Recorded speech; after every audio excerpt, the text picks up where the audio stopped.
On June the 6th, 1944, the biggest combined land, sea and air operation of all time set off from bases in southern England to free Europe from its Nazi invaders. D-Day, it was called for no obvious or political reason, but in fact it was the start of the final phase of the Second World War. The Supreme Commander, General Dwight D. Eisenhower, called on resistance groups on the continent to rise against the Germans and help the Allied forces. This landing is but the opening phase of the campaign in Western Europe. Great battles lie ahead. I call upon all who love freedom to stand with us now. Keep your faith staunch. Our arms are resolute. Together we shall achieve victory.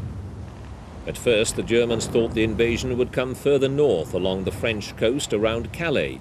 They believed the Normandy landing was a feint aimed at drawing their armor away from where the main assault would be launched. As a result, they held back several divisions, giving the Allies on the beaches an easier run.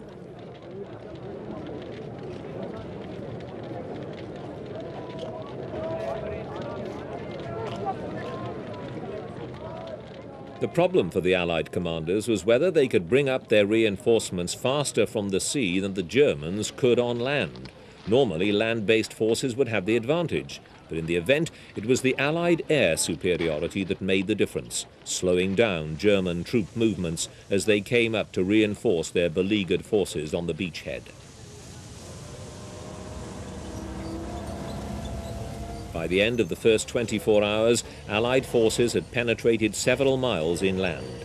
The great invasion gamble that could have gone so badly wrong had paid off. Now the Allied troops were faced with the bitter 9-month fight across France into Germany, to the heart of Berlin itself.